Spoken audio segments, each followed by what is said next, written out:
Misalnya Yosafat dibilang anak haram. Oh, saya menikah sama ibunya resmi kok. Diberkati pendeta kok. Orang menuduh dia pelakor gitu ya. Bilang jangan nyerang anak bayi dong. Masa Yosafat yang diserang? Terus misalnya yang nulis bisa ngomong gini, ada masalah lo sama lo.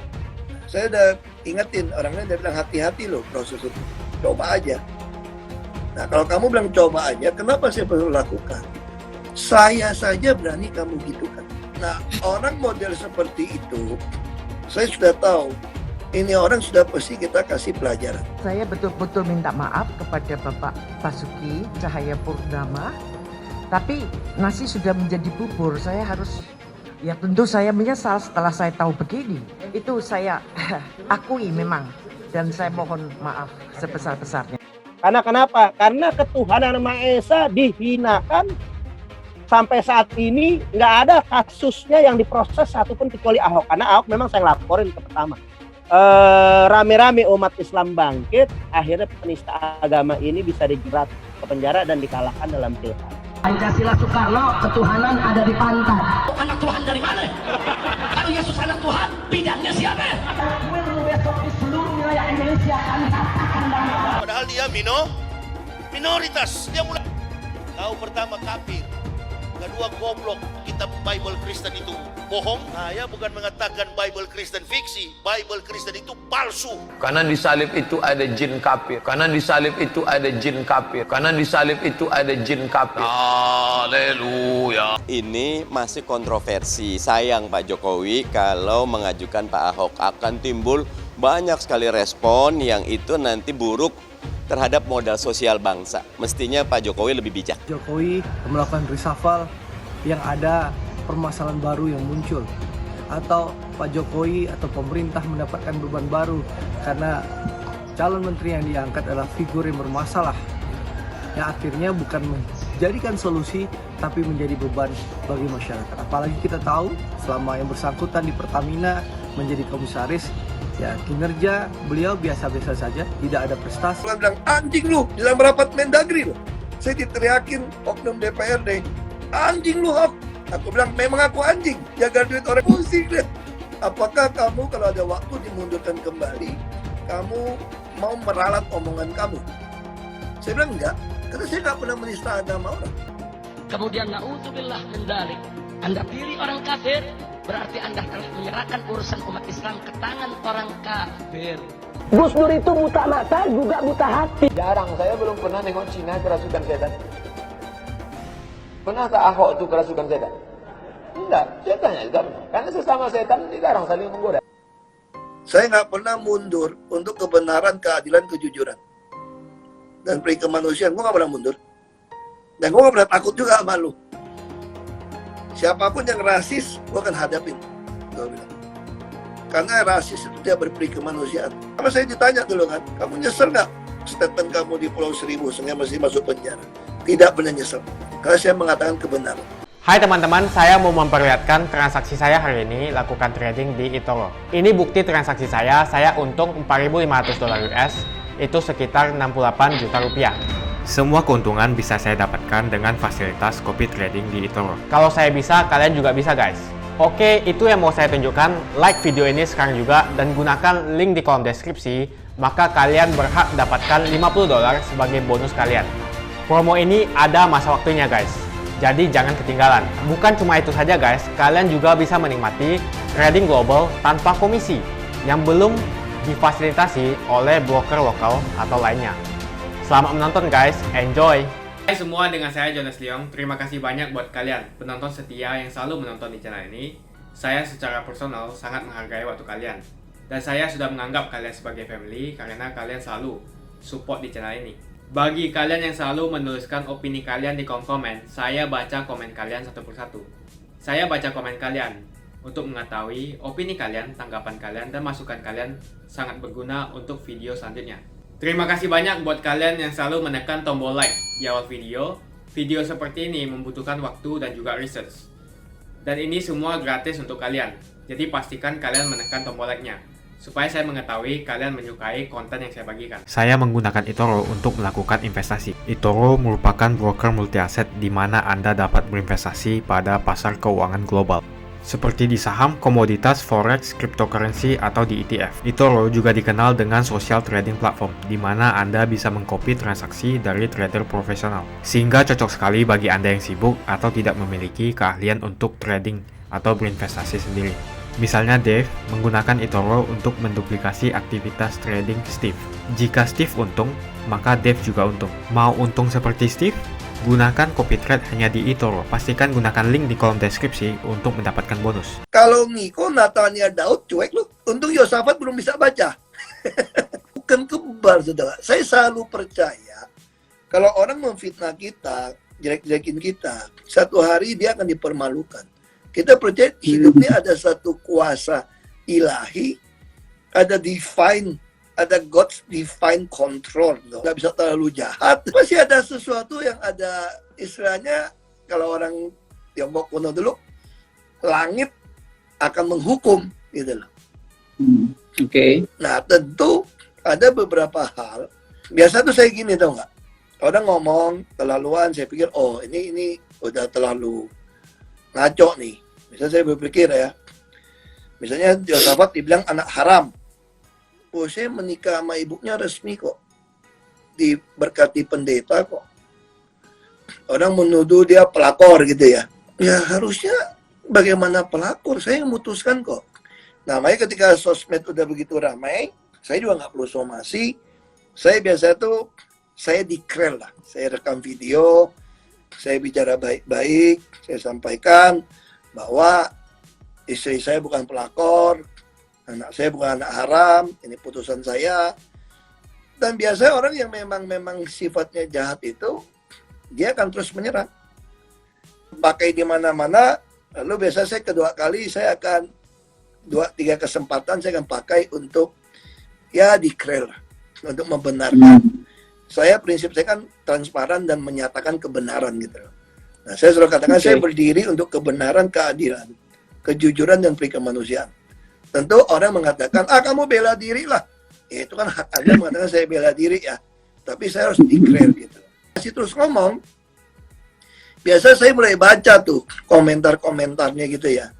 Kan udah ada pihak lain yang menyangga gitu ya. Bilang jangan nyerang anak bayi dong. Masa Yosafat yang diserang.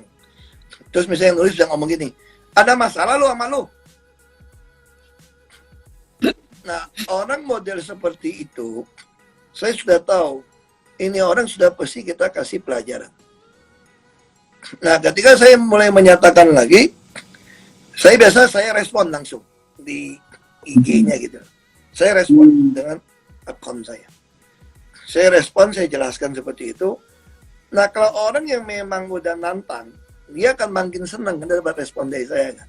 Nah, begitu dapat respon dari saya udah ingetin, orang lain udah bilang hati-hati loh proses hukum. Coba aja. Nah, kalau kamu bilang coba aja, kenapa saya perlu lakukan? Saya saja berani kamu gitukan. Apalagi orang miskin. Karena saya pengalaman waktu kecil di kampung saya, kadang-kadang kan kita kan suka sekali, orang tuh suka gosip, fitnah orang tau gak? Si inilah sama inilah. Termasuk tante saya dulu. Tante saya tuh kebetulan om saya tuh agak bangkrut gitu ya. Tante satu itu bangkrut. Jadi dia relatif agak susah. Tapi kan saya punya tante yang agak kaya, badannya sama kira-kira gitu loh. Jadi pakaian tante saya satu itu suka kasih ke tante saya yang ini. Itu orang gosipnya apa tau nggak? Ini ada affair nih sama orang baru bisa beli baju gitu bagus. Affairnya sama si A, si B. Teman suaminya apa gitu loh. Lalu ada orang ngomong, jangan ngomong begitulah. Ada pedagang lain. Terus yang si orang mampu, merasa kaya, berkuasa gitu kan, dia merasa ada uang, dia pasti ngomong gini, saya berhak mau ngomong siapapun. Siapa berani ganggu saya? Nah kayak model begitu, saya paksa ngancem dia. Saya langsung bilang dia, kalau gitu kita buktikan di pengadilan. Siapa yang lebih jago? Kamu atau saya? Dan untung selama ini di Belitung mereka digituin langsung. Nggak berani. Banyak sekali orang-orang miskin, mereka berterima kasih sama ibu saya dari Belitung. Aduh, untung lu Ahok lu. Kalau nggak ada Ahok mati kita. Kita diomongin, nenggakin kepala pun nggak berani depan dia. Ini ngomongin sampai begitu hancur, udah sampai kayak kotoran, ngangkat kepala pun kita nggak berani lihat dia. Karena tahu dia ada uang, ada kuasa. Dia pikir segalanya bisa dibeli. Nah, kalau udah ketemu tipe model begitu, nah saya punya kelemahan di situ, tahu nggak? Kalau kamu nggak benar, pasti saya hajar. Bukan untuk kepentingan saya, untuk kepentingan orang lain. Supaya dia bisa stop. Pasti sebelum kasus saya dia udah sering gituin orang, tau nggak? Baru bisa berani, tau nggak? Istilahnya kalau orang lain yang pernah digituin, kamu itu tahu pasti ngomong gini, waduh bersyukur banget kena batu lu sekarang ketemu Ahok lu. Nah, kalau saya sih, saya cuek aja, lu mau ngomong apapun aku cuek-cuek aja. Kenapa tuh nggak? Kita kalau makin orang ngomongin kita ya, itu bapak saya ngajarin. Kalau orang pengen kamu mati pun berdiri tegak. Supaya dia kira kamu nggak mati, dia stres setengah mati katanya. Nyerang saya, ngancam saya gitu ya. Udah ngancam macam-macam, aku senyum-senyum gitu aja, aku seneng tuh. Yang ngancam paling kesel deh. Paling kesel. Di politik lah bilang, anjing lu, di dalam rapat Mendagri lu. Saya diteriakin oknum DPRD, anjing lu, Ahok. Aku bilang, memang aku anjing, jaga duit orang temen banget. Sama kayak itu kan, kayak dulu ada demo berjilid-jilid, kan saya mau diungsikan naik helikopter kan. Enggak, aku gak mau pergi. Kamu mau ngapain? Tidur. Ngapain pusing? Kita tidur enak aja. Tuh kalau mau sampai depan rumah kan masih lewatin pagar berapa perumahan berapa kali. Kalau kaca kita pecah nggak mungkin kita nggak bangun dong. Kalau udah sampai nyerang dalam rumah baru urusan kedua dong. Ngapain kita pikirin? Kalau kamu pikirin dia nyerang dalam rumah, kamu nggak tidur-tidur loh. Mendingan gua tidur, enak-enak. Dia aja demo setengah mati. Lu kalau datang ke rumah, lain cerita. Dan aku suka baca kalau ada waktu. Aku pengen demen tuh orang caci maki saya, apa gua baca. Jadi aku pengen tahu. Jadi biasanya itu kita suruh staff saya, tolong dicek. Itu yang caci maki saya, yang fitnah saya itu berapa orang ya? Itu IP ya, ini robot atau bukan ya? Aku suka cek, saya bisa tahu. Nah, selama yang lebih banyak yang positif dukung, kita nggak bisa maksa semua orang suka sama kamu. Kita nggak bisa maksa semua orang harus baik sama kamu. Orang kan itu human ya, human nature. Orang selalu untuk bela diri, dia bisa attack kamu juga. Karena kalau tidak attack kamu, tidak karakter assassin kamu kelihatan terlalu hebat. Jadi sebetulnya saya kira ya, kalau orangnya pikiran jernih, saya selalu katakan begini, yang paling penting kan karakter teruji gitu. Ketika kamu ketemu orang ngomong, bicara, orang bisa tahu kok kamu berubah atau enggak kok. Karakter tuh nggak bisa dibentuk 1-2 hari. Membunuh karakter seseorang dengan fitnah gitu loh. Kan pasti muncul gitu. Ngapain kita pusing? Lagi kalau yang paling demen tuh nggak, kalau udah menyerang-nyerang gitu kan, yang bela kita juga banyak kan, wah seru tuh. Ada orang, ya, saya dipengaruhi oleh teologi reform gitu ya. Kita percaya ada eternal chosen, tentu ada historical chosen, tentu ada juga ini soal Tuhan izinkan terjadi, atau sesuatu Tuhan membiarkan terjadi karena kita mungkin terlalu badung gitu. Nah, saya selalu percaya hidup ini ya ada eternal chosen, terus ada historical chosen. Artinya historical chosen itu kita ini moment by moment itu with choice gitu. Jadi kita nggak bisa mengatakan, oh saya udah takdir. Oh enggak, ini pilihan. Misalnya ketika saya ditanya gitu kan, kamu mau jadi gubernur atau di penjara? Lu harus pilih mundur nih gitu loh. Ini pilih. Ini historical chosen. Nah, saya berpikir kalau saya mundur nggak di penjara, saya ngomong benar kok. Saya nggak pernah menista agama orang. Itu kan cuma orang potong narasinya gitu. Makanya ditanya wawancara kan dibawa ke sidang. Apakah kamu kalau ada waktu dimundurkan kembali, kamu mau meralat omongan kamu? Saya bilang enggak. Karena saya nggak pernah menista agama orang. Saya hanya mengatakan itu orang memotong narasi. Ini historical chosen. Saya memilih. Jadi tidak ada kata takdir. Tuhan bikin kita kayak robot. Enggak. Kita yang harus putuskan tiap hari. Tuhan kasih kita tentatif bisa jadi apa. Kamu harus putuskan di dalam tentatif ini. Kamu langkah demi langkah. Mau taat atau tidak gitu kan. Putusannya apa. Nah saya katakan. Si psikolog itu mengatakan. Ya untung ada. Artinya buat saya orang Kristen ya Tuhan Yesus. yang buat kamu jadi kuat. Nah yang kedua tentu kita harus usaha ya. Ini tadi kan grace, yang kedua tentu effort. Effort itu kita harus minta doa supaya ada damai sejahtera Tuhan memerintah hati kita ya. Tentu dalam Kristen ada ayatnya, saya baca, temukan. Jadi saya boleh belajar ketika kita menghadapi kesulitan dan masalah, kamu harus gunakan perspektifnya Allah. Perspektif Allah kan itu mesti tahu ini bukan sesuatu yang menjatuhkan Anda. Kalau Tuhan izinkan ini terjadi, Anda harus tahu di depan pasti yang terbaik. Ini kayak belokan aja, kita nggak lihat. Ini satu belokan kita nggak lihat gitu loh. Lu mesti terus jalan. Nah pertanyaan yang paling susah adalah bagaimana kamu tahu itu dari Tuhan? Orang suka tanya sama saya, orang suka ribut sama saya begitu. Saya katakan begini. Ketika saya memutuskan sesuatu, saya suka baca firman Tuhan, orang sampai bilang, kamu manfaatin firman Tuhan buat bela diri gitu ya. Saya kadang-kadang ketawa juga, waktu saya putuskan jadi gubernur di DKI, tidak pulang ke Babel, kok kamu gak bilang saya memanfaatkan firman Tuhan? Kan saya ditanya orang kan, kok kamu kok gendeng ya? DKI gak jelas, bagaimana kamu kok mau ke DKI, sementara di Babel surveinya bisa menang 60%. Kenapa? Saya bilang, saya dalam pergumulan saya, dalam pembacaan Alkitab saya tiap hari, pas hari itu membaca tentang kisah para rasul. Ketika Paulus naik banding, dikirim ke Roma. Nah, saya waktu membaca itu seolah-olah iluminasi kepada saya. Kalau kamu mau jadi showcase, mempertontonkan pada rakyat, pejabat itu tidak buruk, politik itu tidak buruk gitu loh.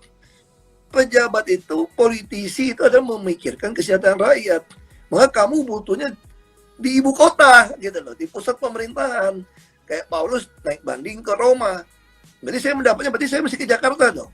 Tapi jadi pertanyaannya, mana mungkin kamu ke Jakarta ya? Kan secara politik gendeng gitu ya, orang bilang ketawa. Nah, saya biasa tuh ada 3 alat ukur buat saya. Ketika mendapatkan visi sesuatu, ketika saya bertanya, saya ya atau tidak. Yang pertama, biasa nggak masuk akal. Kalau ada visi yang sesuatu yang luar biasa.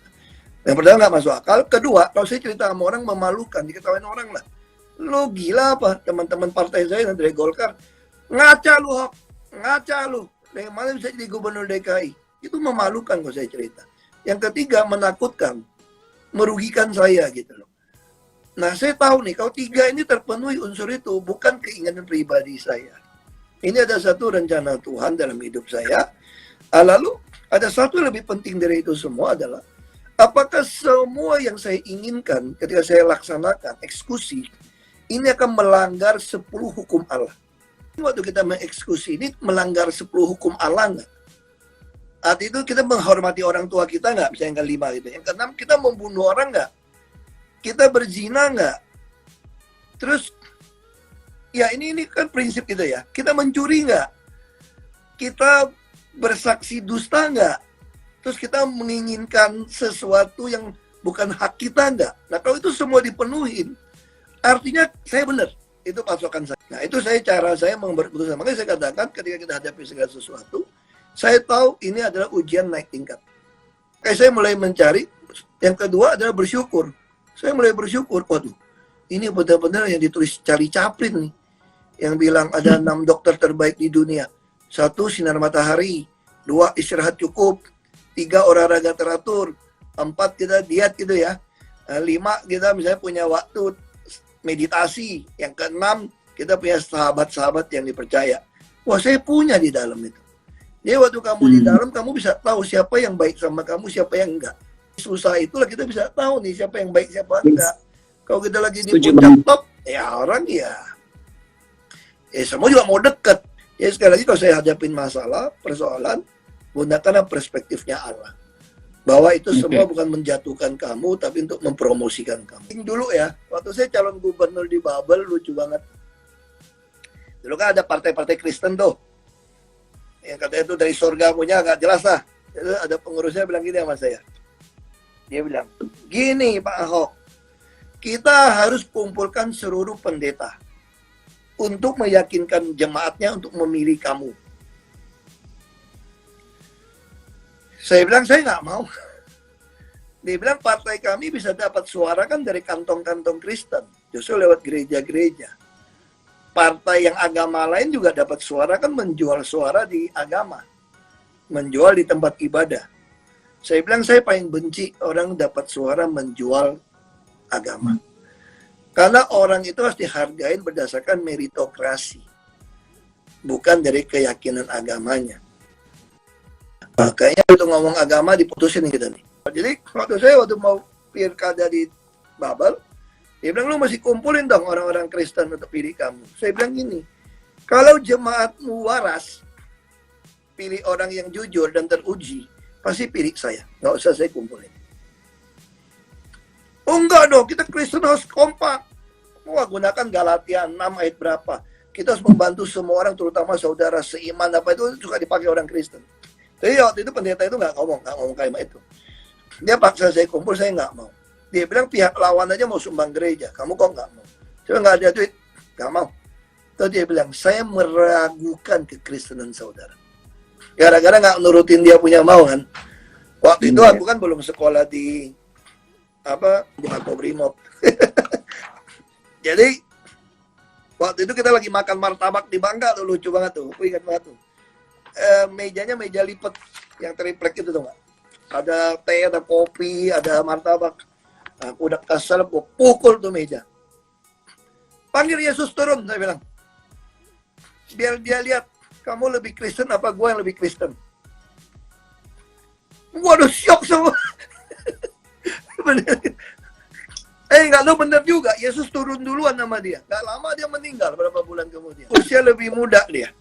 Kan saya katakan kan, kita selalu ada 3+1. Nah, saya baca firman Tuhan itu bukan acak. Kan ada orang kan gini kan, pengen ada masalah, ambil Alkitab. Ya, lu bayangin lu lagi stres gitu, buka Yudas gantung diri. Masa lu gantung diri? Nggak mungkin dong kalau lu lakuin kayak gitu kan. Saya selalu modelnya adalah membaca Alkitab secara kronologi. Jadi secara kronologi saya baca tiap hari sesuai tanggalnya. Saya baca. Dan itu selalu dapat jawaban gitu. Apa yang harus saya lakukan. Nah, tentu saja ini masing-masing pribadi berbeda dong.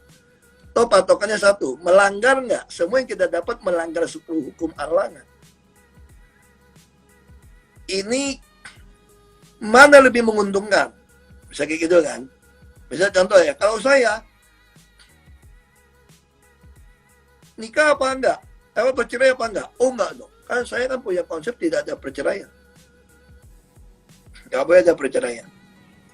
Ini saya pegang nih. Bagi saya lebih baik istri bertobat. Oh kita bersaing dong. Makanya beli rumah semua gua pakai namanya nih. Ya bersaing dong. Kan laki-laki mesti bersaing. Apalagi Ahok. Ahok kan demen kalau orang sering ikut pilkada kok. Pasti kita bertarung dong. Ya kita bersaing dong. Orang tetap aja jelekin. Alah Ahok kasih harta semua ke anak-anak. Itu kan bukan duit dia. Itu kan mertuanya yang beliin. Mertua nenek. Lu apa yang beliin duit gue yang beli? Lu kira gue siapa? Gue pengusaha juga segini-gini. Punya duit mampu lah beli rumah Pantai Mutiara. Ya, mampu lah. Tapi orang, ya namanya mulut orang kan. Orang gak peduli. Makanya gue ketawa-tawa aja. Nah sampai ke posisi itu. Nah saya tentu harus minta advice pendeta juga. Karena bisa saja kita salah memutuskan sesuatu. Makanya saya cerita ke pendeta yang memberkati pernikahan saya dulu. Jadi memberkati pernikahan saya kedua juga pendeta yang sama. Nah, misalnya kalau saya pribadi, kalau ditanya teman saya, lu maunya gimana? Kenapa saya tahu di dari Tuhan saya mau menikah? Kau ikutin pikiran saya, enak kan? Orang bilang jadi duren dong. Wah kan bebas kemana-mana. Terus teman saya ngajarin, lu kalau pacaran gampang, lu bilang sama tuh ceweknya, gak ada komitmen ya, 2 kali aja ya. Kalau udah landing kembali ke Soekarno-Hatta, bye-bye ya, lupa ya, gak ada lagi urusan ya. Tapi kalau itu kan melanggar 10 hukum Allah yang satu lagi. Nah, saya bisa dekat sama cewek, orang suka tanya sama saya, kok lu kayak dekat terus menjauh sih? Nah, saya mulai pikir, ini nggak bisa terusin nih, kalau terusin bisa masalah nih. Ini harus sesuatu. Makanya saya senang saya masuk dalam tahanan itu betul-betul saya bisa evaluasi diri. Sampai saya baca di 3 Desember, itu pas Paulus waktu dia buta, lalu dia dibawa terus dibaptis ulang gitu ya. Nah, saya kayak merasa dapat iluminasi, Ahok yang lama nih mesti baptis ulang. Saya harus tutup semua lembaran lama. Ini ada lembaran yang baru. Saya bukan orang yang memanfaatkan situasi. Tuhan kasih kita kesehatan, kasih uang. Artinya gitu kan, orang mau kejarnya apa sih di dunia ini? Kekayaan, kesehatan, ketenaran gitu ya. Itu kan kekuasaan. Tapi kan kita kan tahu, sebagai orang Kristen, itu semua karena anugerah Tuhan. Kita nggak mungkin memakai itu semua dipakai untuk hal-hal yang tidak baik. Nah, terus dalam evaluasi tim politik saya, Bapak kalau menikah, Bapak hancur, difitnah.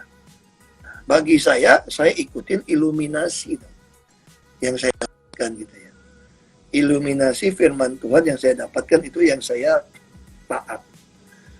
Nah, lalu orang protes, marah. Ya, sebetulnya kita susah ya, kita mau berdebat sama orang ya. Kayak mama saya pun di gereja, karena harus kita akui kalau orang-orang Tionghoa kan kadang-kadang merasa terlalu tinggi, kadang-kadang memang susah. Sedangkan saya dari kecil dilatih bapak saya tuh nggak ada perbedaan suku, agama, ras. Misalnya di gereja orang bisa marahin mama saya tuh, kenapa kasih anakmu nikah sama orang Jawa? Terus mama saya bilang, orang Jawa salahnya apa gitu loh. Seolah-olah ada beda kasta gitu ya. Bagi mama saya, dia bilang, kalau kamu nggak nikah, saya bisa tua, siapa yang urus kamu? Anak-anak itu cuma kita besarkan tanggung jawab. Jangan ngarap anak-anak akan ngurus kita juga. Ini kan anak dititipin Tuhan buat kita. Kalau anak-anak bisa sayang sama kita, bisa uhau, orang saya bilang, itu ya bonus saja gitu loh. Tapi lu jangan put your hope. Jadi itu jadi ilah loh. Jadi nanti anak jadi ilah. Jadi Tuhan yang beda. Ini melanggar 10 hukum Allah dong. Nah, jadi saya kira kita putuskan, orang bilang pasti kamu bisa gampang karakterisin. Oh, saya nggak peduli. Yang penting saya bisa di hadapan pendeta, saya di hadapan Tuhan, saya bisa jelaskan kenapa saya bercerai, kenapa saya nikah. Kalau pendapat orang, emang Tuhan ngomong sama kamu tentang saya kan enggak juga. Kadang-kadang pendeta-pendeta kita ini ampun, udah kayak dukun. Pesan dia aja belum tentu beres gitu loh. Dan gawatnya lagi nih, yang orang Kristen yang kritik saya, jangan-jangan pada baca Alkitab. Saya nggak mengatakan baca Alkitab itu pasti baik ya. Saya juga tiap hari memperbaharui gitu ya. Tapi saya kira mungkin kamu nggak pernah sampai 20-30 kali baca Alkitab habis. Saya setahun habis sekali kok. Nah itu jadi kita bisa berdebat ya. Nah saya juga ketemu pendeta Stephen Tong. Saya kira kalau untuk orang Chinese Kristen, Stephen Tong udah paling keras lah. Nah, baik kan saya kan teologi reform gitu ya. Nah, saya sampaikan. Ya, beliau mengatakan namanya lesser evil, necessary evil. Jadi kalau saya tidak dipaksa untuk terima opsi dia boleh berteman terus begitu, nggak mungkin saya masukin cerai sebetulnya. Orang bilang saya goblok. Teman-teman saya bilang, kamu nih goblok atau cinta? Tipis nih katanya nih. Bagi saya, kenapa harta kasih ke anak-anak, ibunya boleh tinggal sama anak-anak, bagaimanapun dia ibunya anak-anak. Bagaimanapun dia memberikan saya 3 anak yang sehat, yang baik. Ya sudah, tapi kalau anak-anak minta balik, oh no. Saya sudah putuskan Tuhan sudah seperti ini, enggak. Saya sudah sampaikan berkali-kali. Nah, itu yang saya dapat di Ibrani 12. Masa 11-12. Bukan saya dapat gitu, enggak. Ini kan waktu bergumul ya. Saya sampaikan. Jangan seperti Esau gitu. Dan saya orangnya juga firm.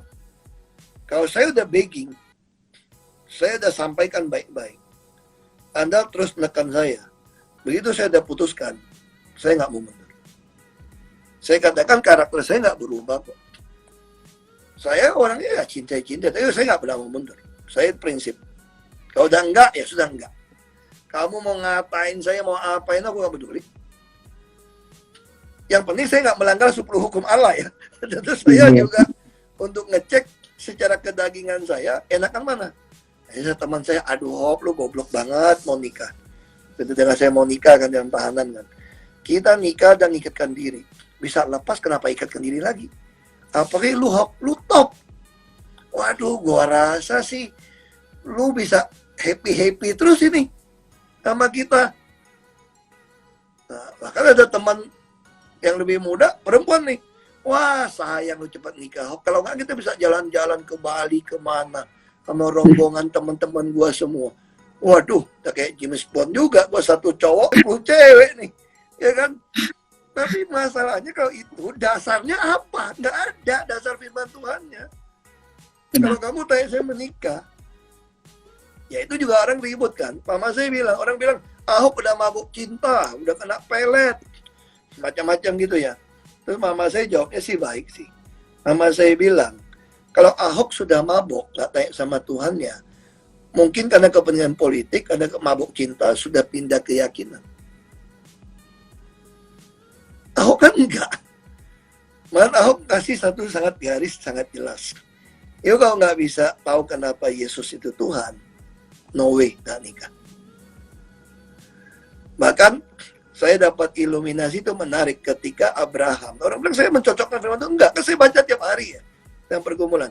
Dan ketika Abraham minta Eliezer suruh nyarikan istri buat Ishak, ketika ketemu Rebeka, kan ditanya kan dari orang tua, boleh nggak saya bawa Rebeka? Lalu si Laban, kokonya sama bapaknya bilang begini, Petuel tanya sama anak gadis ini, dia udah dewasa, kami dukung saja. Makanya saya bilang sama waktu Mas Jarod, kalau sampai orang tuanya mengatakan, gimana kalau Mas Ahok belajar dulu keyakinan kami, itu coret, berarti tandanya bukan. Atau kalau dia tanya, agama masing-masing, dia kan banyak agama masing-masing. Saya bilang itu juga bukan. Karena bagi saya itu istri adalah penolong. Sama-sama makan, minum dari air karang rohani yang sama. Jadi kita nggak mungkin, istri bukan sekolah tinggi kok. Istri kalau nggak punya hikmat Tuhan, nggak punya roh Tuhan, makan karang makanan yang sama, firman Tuhan yang sama, nggak mungkin dia jadi penolong kita. Karena kita, beda frekuensinya, putusin sesuatu beda gitu. Kita menghadapi ketakutan sesuatu, kalau kita tidak mempunyai firman Tuhan yang sama, Roh Kudus yang sama, kamu nggak bisa jadi penolong saya. Pasti beda pendapat. Karena satu dengan perspektif duniawi, satu perspektif Tuhan. Saya kira itu sih sebetulnya. Jadi gini tuh nggak, kita mesti tanya sama Tuhan, kamu mesti baca firman Tuhan deh saya pikir. Nanti kamu dapatin iluminasi sendiri tau nggak? Bukan main buka ya, nanti kamu dapatin iluminasi sendiri, pasti kok. Tuhan kalau kamu cari dia, minta, pasti Tuhan bantu kamu untuk ngerti dia gitu melalui firman-Nya. Karena firman Tuhan itu hidup kan. Firman Tuhan itu hidup dan nyata. Iya, buat saya pribadi, COVID ini kita nggak bisa hindari. Mungkin satu hari semua orang akan terkena. Kalau kita terus, ya kita punya pembantu, kita punya sopir, kita punya satpam, kita punya pengawal, kan tentu akan pulang. Tentu kita berdoa ya, kita tentu harus jaga-jaga. Tetap namanya distancing, COVID untuk protokol semua dijalankan, cuci tangan segala macam. Tapi juga jangan membuat kita jadi paranoid. Saya khawatir ketakutan justru melemahkan daya tahan tubuh kita sebetulnya.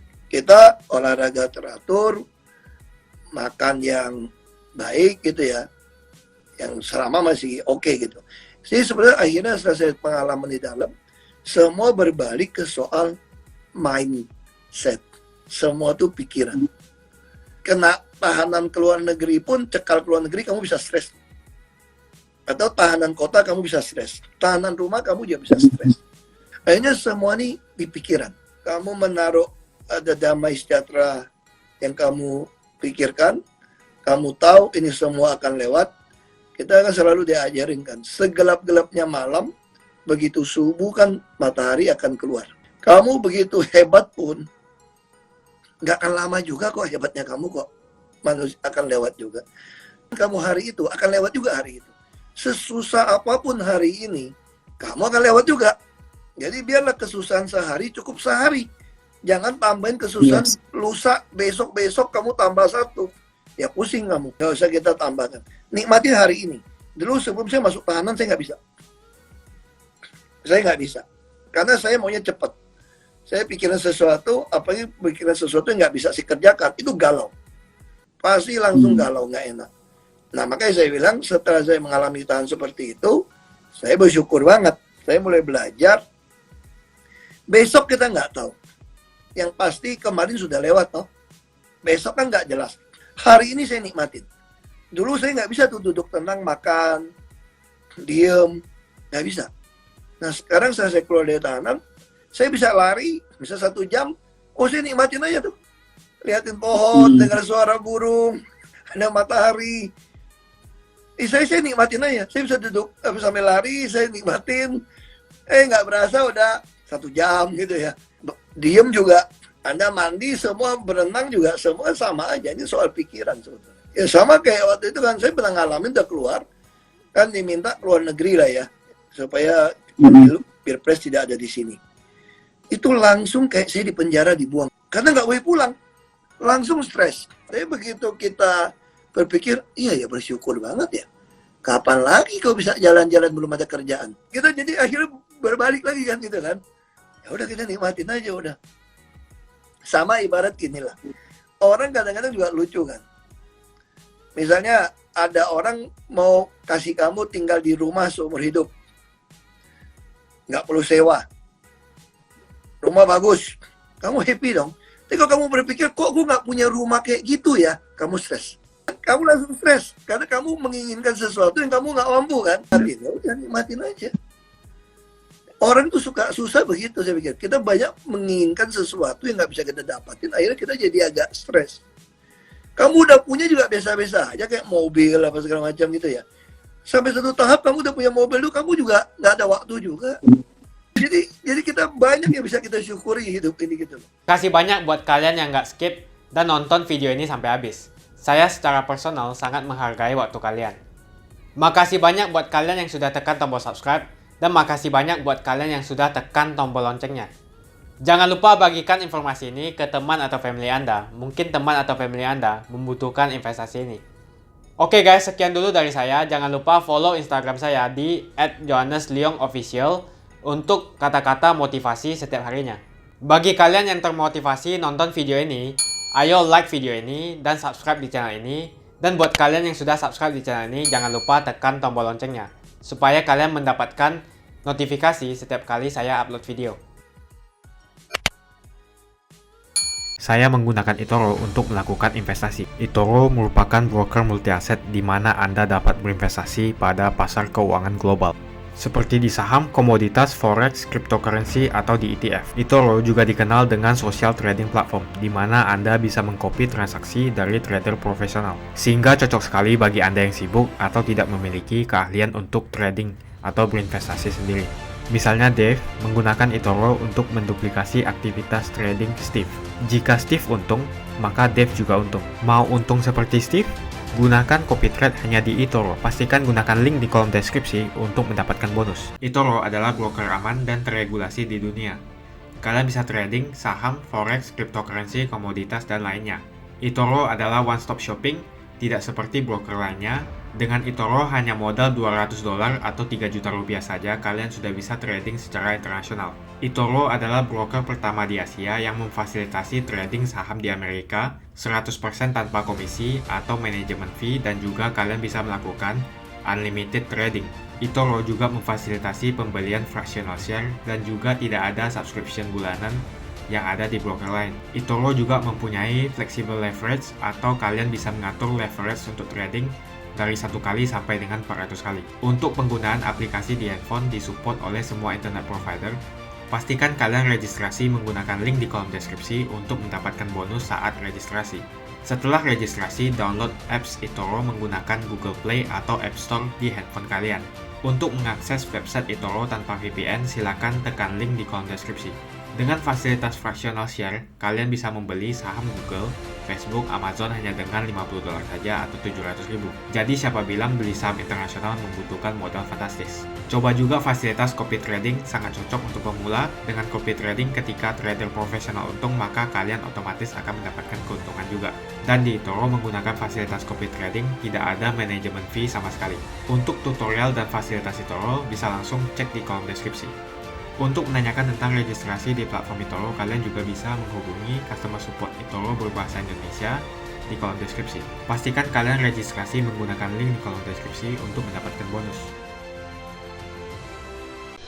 Kalian masih nonton? Johannes Leong akan bagikan banyak sekali hadiah. Ada banyak sekali iPhone, aku siap bagikan dan setiap hari akan ada pemenangnya. Aku mau sebanyak mungkin kalian dapatkan hadiah ini. Caranya cuma satu aja, kalian tinggal melakukan 2 kali klik. Klik yang pertama adalah kalian tinggal klik di tombol subscribe Johannes Leong di kanan bawah. Klik yang kedua adalah klik follow di Instagram aku Johannes Leong Official. Jadi kalau kamu dapat hadiah dari aku akan DM kamu langsung pakai akun aku.